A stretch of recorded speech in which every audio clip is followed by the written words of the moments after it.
Hi, and welcome back to Reflect Forward. I'm your host, Carrie Siggins, and I'm so glad you're here today. So, a few weeks ago, I had the privilege to go to a Taylor Swift concert in Denver, Colorado at Mile High Stadium where the Denver Broncos play. And I have to say, I'm blown away.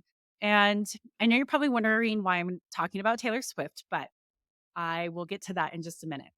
The concert was mind blowing, and I didn't even really want to go. I'm not a big concert person, and I'm not even a really big Taylor Swift fan. I mean, I like the songs that I hear on the radio. I think some of them are great, some of them are so so. But my very, very, very good, long, dear friend asked if I wanted to go, and I said yes. And so she flew in from Washington, DC, and I flew in from Durango, and we spent the weekend in Denver. And on a Saturday night, we went to Taylor Swift concert. And I have to say, I've been talking about it for weeks because it was such an amazing show. And not only was I inspired by her talent and the performance, the stage, the dancers, the band. I mean, everybody was having so much fun. We had great seats. So we could see the expression on her face, on her dancer's face, on her band's face. And they are living their best life right now, as you can imagine, traveling the United States, eventually the world, to play all of Taylor's amazing hits throughout the years. But the really compelling thing is I left feeling inspired. I'm going to be 45 years old this year, and I would say I'm a pretty self-confident person. I've worked hard to get to where I'm at. I've overcome a lot of adversity and I've made a lot of mistakes. And luckily, I've had the support system and the belief in myself to get through all of those things and go for it. But every now and then I get imposter syndrome, just like I think everybody does, wondering, do I really have what it takes to grow my company into what I want to grow it into? Do I have what it takes to be a great author, or be a great speaker, to move audiences, to, I don't know, to be able to make a huge impact like I want? And, every day I'm learning and growing, but sometimes you can feel like I'm just not good enough or I don't have what it takes. Or you listen to the people who are asking you, why are you doing this? Why are you promoting yourself? Why are you not just focused on the business? Why are you doing your speaking? Why are you doing your writing?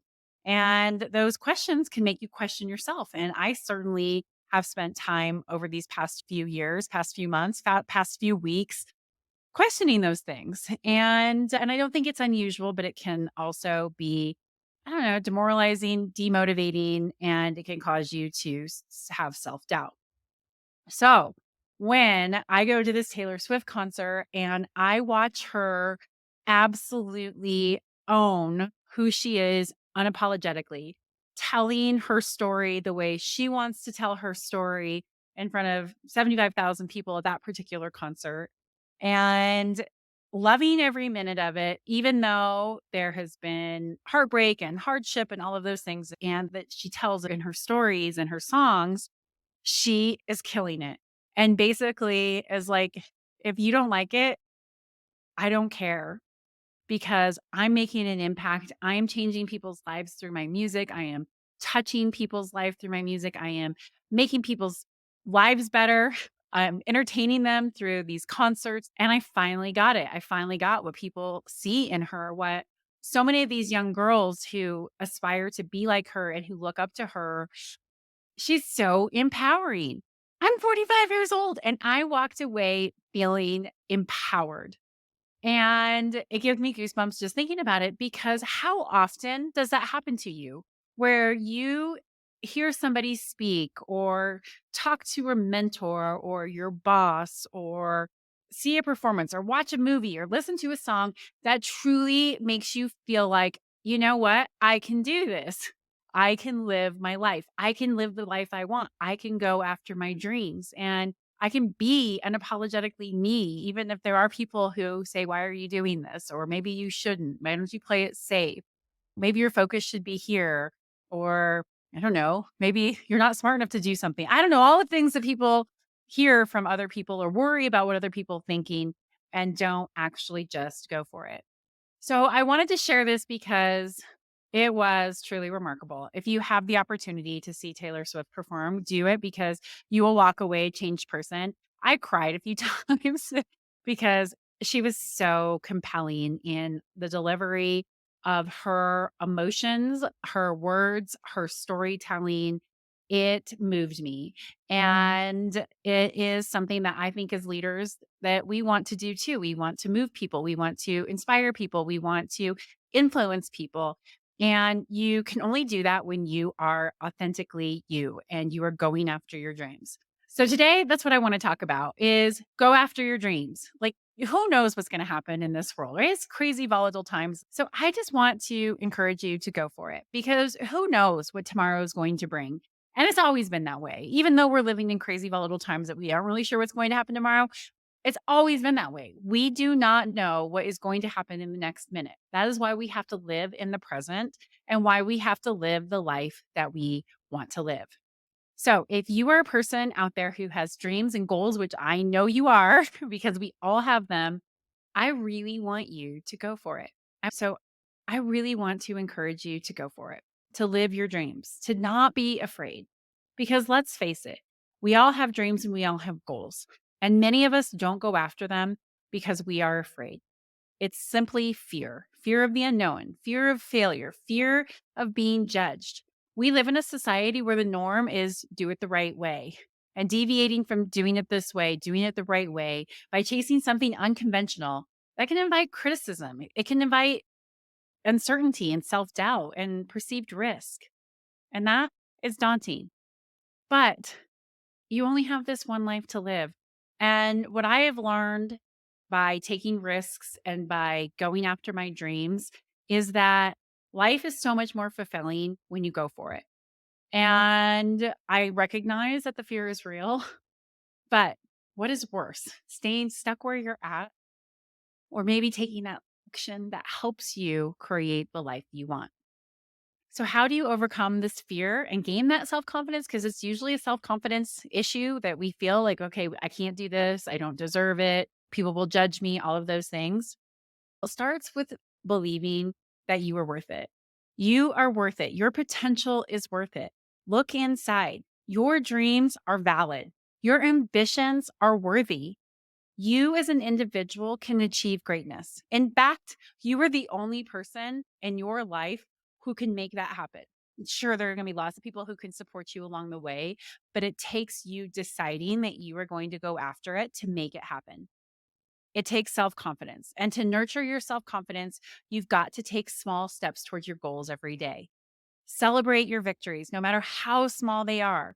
Embrace the journey for going after your goals. Take those steps towards your dreams because they matter. Remember, Rome was not built in a day, it takes time.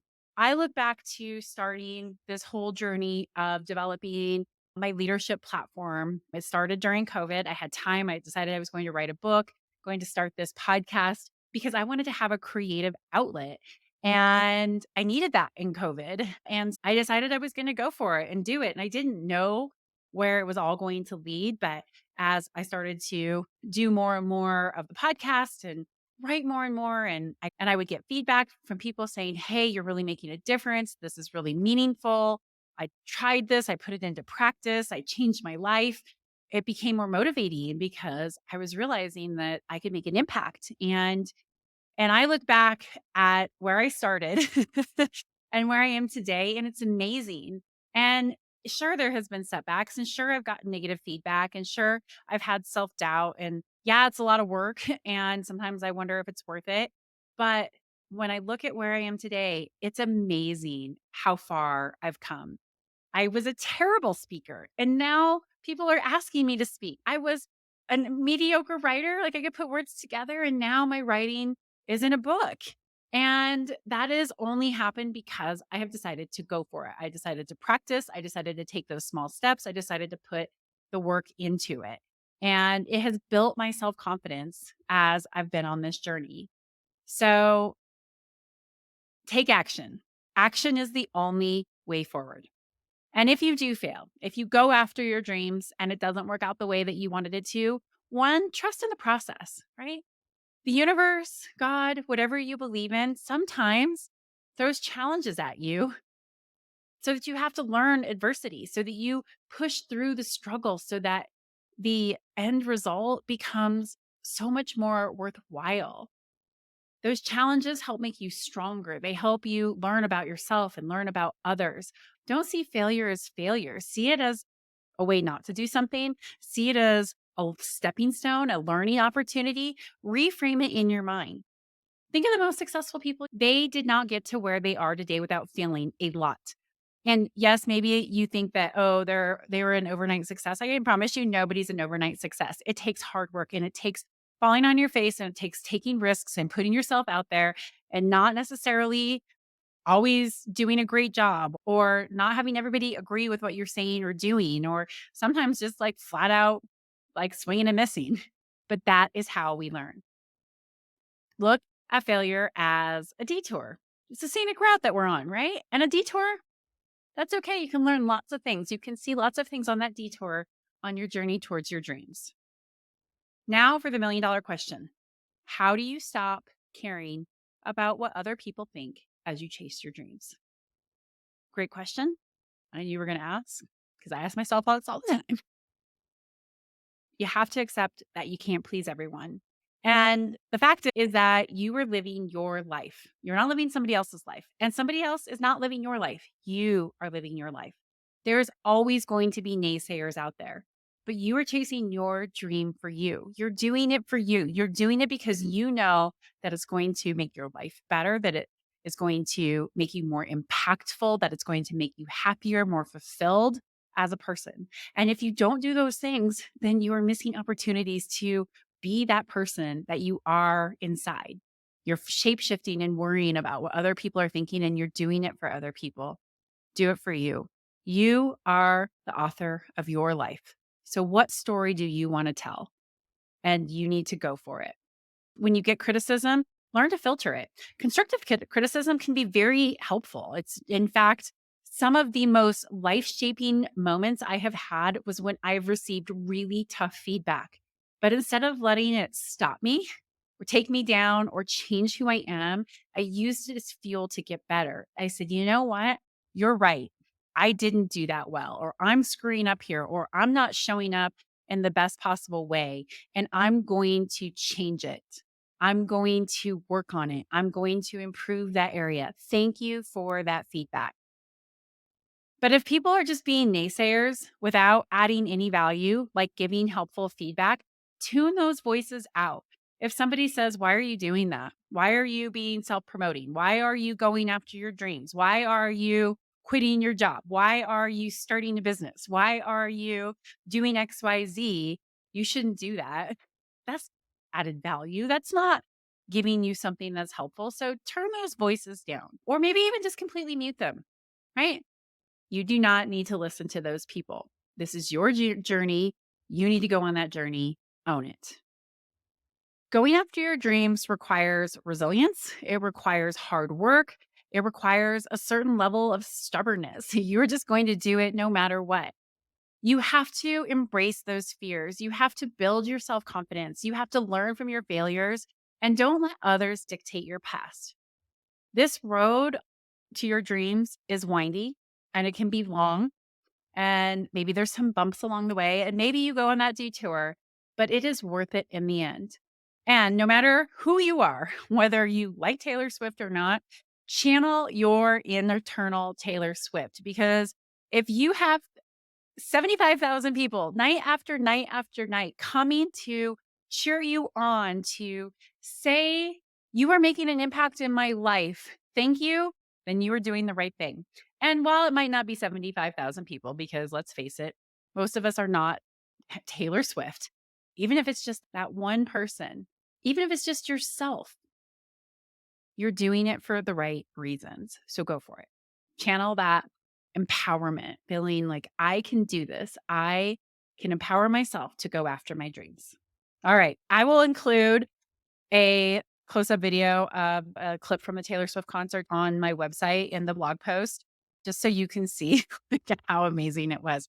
Like, it doesn't matter. Even if you can't stand her music, you got to have mad respect for what that woman does to perform and literally bring people to tears by her dancing, her singing, the way she puts the emotional expression on her face. We should all be lucky to have a little bit of that talent to move people to action like she does. Okay, I'm gonna be done talking about Taylor Swift because I think everybody is probably tired of me talking about it, but I just walked away so freaking empowered that I wanted to even do this podcast on this. All right, on to my question of the week. Comes from a friend of mine who says, "I love your book reviews, and I always like it when you tell me what books you're reading. What are you reading right now?" So I'm reading a book called Sober Curious by Ruth Warrington. Why? Why am I reading a book about being sober curious? Well, I've been on a mission to drink less. If you follow this podcast, if you remember Ron Carson, who came on at the beginning of the year, if you have not listened to the Ron Carson episode, listen to it because he is seriously a freaking rock star. He really inspired me to drink less. I was doing dry January when I interviewed him and he quit drinking several years ago. And I was like, I want to drink less too. I really don't like the way that it's become his habit, right? It's just a habit. I don't drink a lot, but I drink regularly. And I think that was part of what happened during COVID. And let's face it, we're out of COVID now and we don't need to have wine every night to cope. Well, maybe we do, but I just didn't like the way that it was making me feel. So I started reading what they call Quit Lit. So that's literature on quitting drinking or reducing how much you drink. So I really like Ruth's story. It's very inspiring. She was not an alcoholic, although I read a couple books. Dry by Augustine Burroughs is just mind blowing with just full blown alcoholism. Ruth was not that. She was just what you would call a moderate to heavy drinker, wouldn't drink more than 2 nights in a row, but was drinking really regularly. And her decision to quit drinking. And it's really inspiring because that's how I kind of am too. And Ruth's story resonates with me because it's very similar to mine. And so I love the book so far because it's filled with all kinds of ways to help you curb your drinking habits, to understand, exactly what alcohol does to you, how it affects your dopamine, the desire hormone. And if you listen to Andrew Huberman, Huberman Labs, he does a podcast on what alcohol does to your mind, body, and health that everybody should listen to.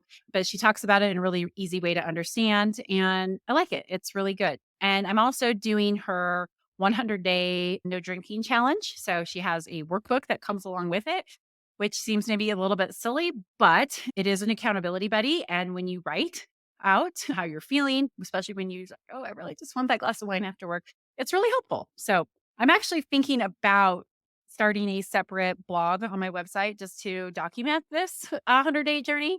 I've been doing it on a private journal, but a lot of people have asked me about it. So I don't know if that's something that would interest you in reading about like how I don't know, it can be done. Let me know and maybe I will put it public.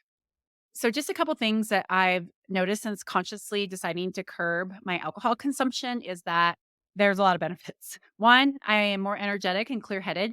There's something called the pink cloud. So, if you do like dry January or something like that, after about 15 days, you wake up and you're like, oh my God, I feel so good. They call it the pink cloud. Not everybody gets it, but it's where everything just seems brighter in life because you have gotten all of the neurotoxicity out of you, and it really does give you this like clear headed feeling, like this fog that you didn't even know that you had in your head has disappeared. And so that's a really amazing thing. My sleep quality has improved and I love my mornings even more. I get up early every single morning to work out. But when you don't just have that little bit of fuzziness in your head because you had 2 glasses of wine that night, you feel so much better. And even better, my skin looks great, which is fantastic. I'm going to be 45 this year, and I am very conscious that my skin is changing. And I like the fact that my skin just looks healthier, better. It's better for everybody. Everybody should care about their skin, or woman. It's our biggest organ, and we need it. And then, most importantly, I think my mood's better. I'm a naturally optimistic, happy person anyway, but I've definitely noticed that I just don't get as irritable about things as I did before I really started cutting back on my drinking. So it's kind of like just giving a fresh lease on life, which I like. So I don't know how long I'm going to keep it going. I don't think that my end goal is to be completely sober, but I definitely do not want to be in the habit of having a glass of wine after work every day. I want to be much more conscious about my drinking and much more, I don't know, intentional about when I do decide to celebrate with a glass of wine. So that's what I'm reading. If you've been contemplating taking this step, it is really worth it. And I highly encourage you to give drinking a little bit of a break if you're interested. And Quit Like, Sober Curious can help motivate you. And there's lots of other books out there. If you are interested in some of the other ones I've read, please send me an email, carriesiggins.com, or message me on LinkedIn, and I will be happy to share those other books with you. So thanks for that question. All right, that's it for today. I hope that you enjoyed this episode. If you didn't, I'm sorry. I didn't want to hear about Taylor Swift. I'm sorry, but hopefully it was just inspiring for you to go after that dream, that big goal that you want in your life. Go for it. Life is too short. All right, with that, I will leave you until next week. I hope you have a fantastic rest of your day. And if you like this podcast, please write a review, subscribe to it, share it with a friend. It always helps with the algorithms, and I really appreciate your support. And as a reminder, my book, The Ownership Mindset, a handbook for transforming your life and leadership, is available for pre-order. You can go to Amazon or Barnes and Noble, and you can search Carrie Siggins, The Ownership Mindset, and you can find it there. If you would pre-order it, I would so appreciate it. I am going after the goal of Wall Street Journal bestseller. I don't know if I will hit it. I've got to sell about 5,000 copies pre-order. So we're going to see if we can make that happen. If not, it's not a big deal, but you set those big goals out there. And if you don't do it, then you're for sure not going to hit it. If you are interested in pre ordering and supporting me, I would really appreciate it. Thank you so much. All right. With that, I will send you off for your day. See you next week.